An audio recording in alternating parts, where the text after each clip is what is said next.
दोस्तों आज की ये वीडियो उन सभी लोगों के लिए बहुत इंपॉर्टेंट होगी जो अपना घर बनवाने की सोच रहे हैं या फिर बनवाने जा रहे हैं, और उन होम ओनर के लिए तो बहुत ज्यादा मायने रखती है जिनके घर की कंस्ट्रक्शन का काम हो रहा है और वो प्लिंथ बीम डलवाने की तैयारी कर रहे हैं।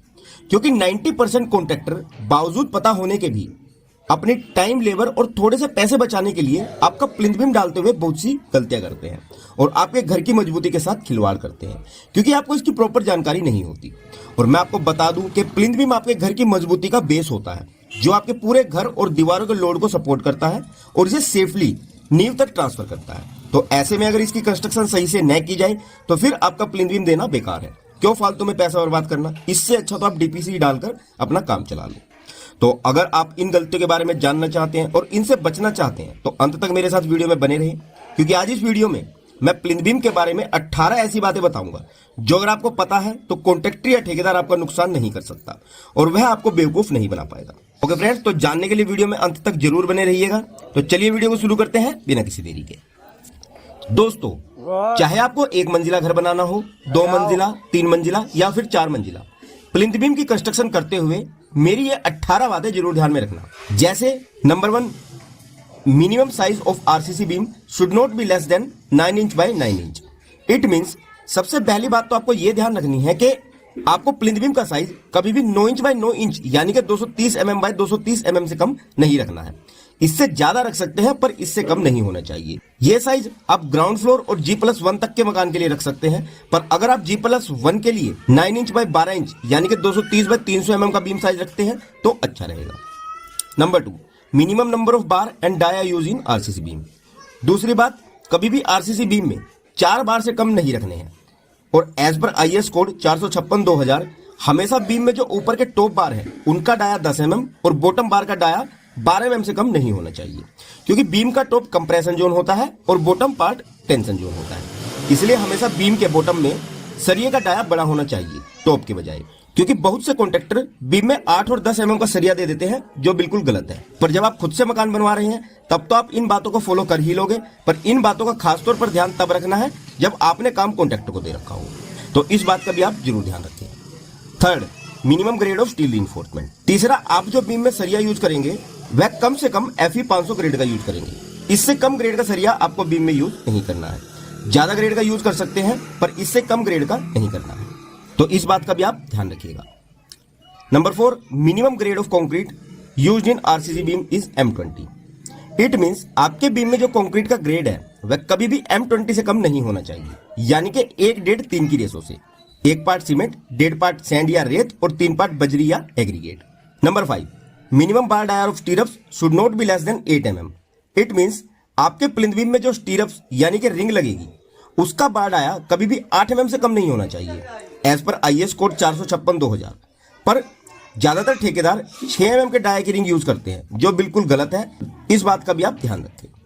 Number 6, maximum stirrup distance at the rate 150 mm centre to centre. It means ज्यादातर ठेकेदार स्टीरअप्स की स्पेसिंग 300 mm यानी कि 12 इंच से भी ज्यादा या 300 mm तक रखते हैं, जो बिल्कुल गलत है।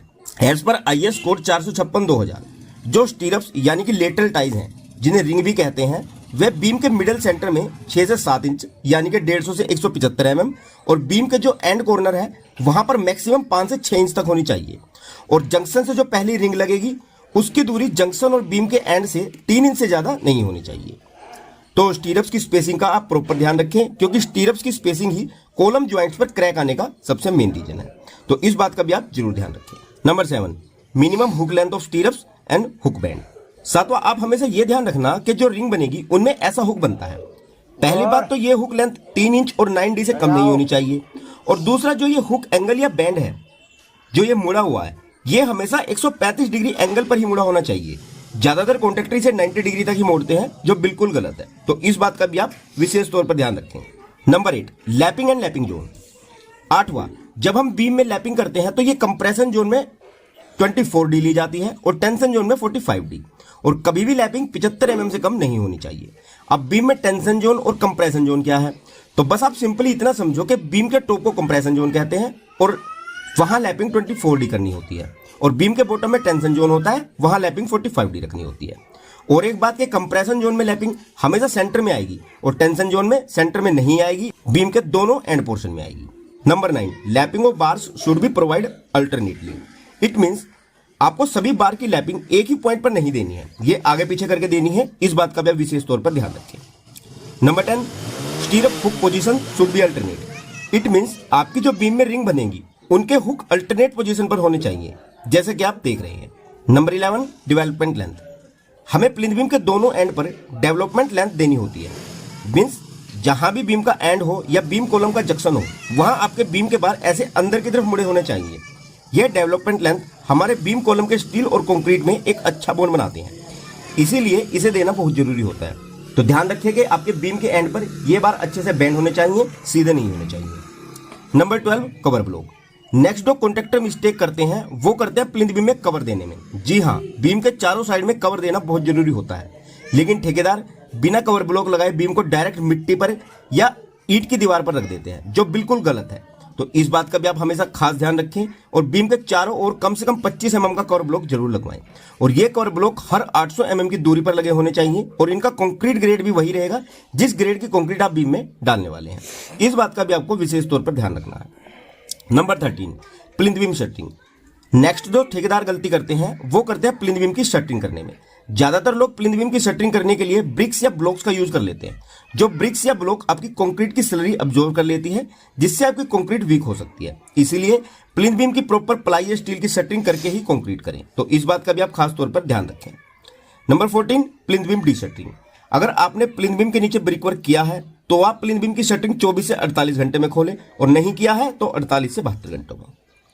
Number 15, brick work under plinth beam.